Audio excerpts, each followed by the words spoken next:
Okay, ആള് പറഞ്ഞ പോലെ ഒരു പ്രതിഭാസമാണ്. ഇത് തന്നെയാണ് ഞാൻ പഠിച്ചുകൊണ്ടിരിക്കുമ്പോ തൊട്ട് എന്നെ പഠിപ്പിച്ചിരുന്ന സാർമാരും എത്ത് പറയുന്നത്. ഒരു എനിഗ്മയാണെന്നാണ് പറഞ്ഞിരുന്നത്. നല്ല രീതിയിലല്ല പറഞ്ഞിട്ടുണ്ടായിരുന്നു ഉള്ളൂ. അതായത് ഞാൻ നോർമലി ആരോടും അങ്ങനെ വളരെ ഒരു അടുപ്പത്തിൽ നിൽക്കുന്നതല്ല. പ്രത്യേകിച്ച് എനിക്ക് തോന്നുന്നു ഞാൻ ഫസ്റ്റ് ബഷീർ സാറിനെ കണ്ടത് ആൾക്കാരെ കാണണം എന്നിങ്ങനെ പലരും പറഞ്ഞ് കേട്ടു. അപ്പൊ ഞാൻ പറഞ്ഞു എനിക്ക് ആളെ കാണാൻ താല്പര്യമില്ല. ആള് അതായത് അസോസിയേഷന്റെ ഒരു മെമ്പറാണ്.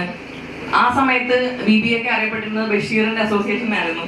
അപ്പൊ എന്റെ മനസ്സിൽ എനിക്ക് അസോസിയേഷനോടുള്ള ഭയങ്കരമായിട്ടൊരു വെറുപ്പ് അതിന്റെ പിന്നില് ആളാണെന്നാണ് എന്റെ മൈൻഡിൽ ഞാൻ വിചാരിച്ചു വെച്ചിരുന്നത്. അപ്പൊ ഞാൻ പറഞ്ഞു എനിക്ക് ആളെ കാണാൻ താല്പര്യമില്ല എന്നൊക്കെ. അപ്പൊ ആള് നേരിൽ വന്നു, എന്നിട്ടും അതിൽ എന്നോട് സംസാരിച്ചു. അപ്പൊ എന്റെ തെറ്റിദ്ധാരണ മാറി. ആള് പറഞ്ഞു ഞാൻ അതിന്റെ മെമ്പറൊന്നും അല്ല, ഇപ്പോ അസോസിയേഷനുമായിട്ട് ബന്ധപ്പെട്ട കാര്യത്തിനെ അല്ല വന്നത്. അങ്ങനെയാണ് ഞങ്ങള് പരിചയപ്പെടുന്നത്. പിന്നീട് എനിക്കറിയില്ല, ആൾക്ക് മേ ബി എല്ലാരും പറയുന്ന പോലെ തന്നെ ആള് ഭയങ്കര ഡൗൺ ടു എർത്ത് ആണ്. ഒരുപാട് ക്ഷമിക്കും. ഞാൻ എത്ര വിട്ടു പോവാൻ നോക്കിയാലും ആള് പറഞ്ഞ എന്റെ സ്വഭാവത്തിന് എന്റെ കൂടെ ഒന്നും വരെ നിൽക്കില്ല. പിന്നെ എന്തോ ഒരു പൊട്ടൻഷ്യൽ ഉണ്ട്, അത് സപ്പോർട്ട് ചെയ്യണം, ജീവിതം പാഴായി പോവല്ലേ, മുന്നോട്ട് ഒരുപാട് പോകാനുള്ളതാണ് എന്ന് പറഞ്ഞാണ് ആളെന്നെ സപ്പോർട്ട് ചെയ്യുന്നത്. അപ്പോൾ ഞാൻ പ്രോഗ്രാമിന് വരാൻ നേരമാണെങ്കിലും ഞാൻ പറയുന്ന പുള്ളിയുടെ എനിക്ക് എന്തോ ഒരു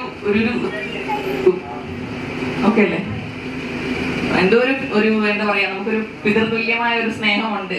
അതുകൊണ്ടാണ് ഞാൻ പോകുന്നത്.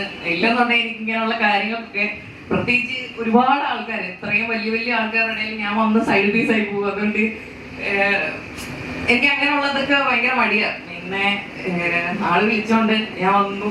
എനിക്ക് വളരെ സന്തോഷമുണ്ട്. ആൾക്ക് വേണ്ടി എന്ത് ചെയ്യാനും സന്തോഷമേ ഉള്ളൂ. അപ്പോ ഇത് വലിയൊരു വിജയമാവട്ടെ എന്ന് പ്രാർത്ഥിക്കുന്നു. Thank you.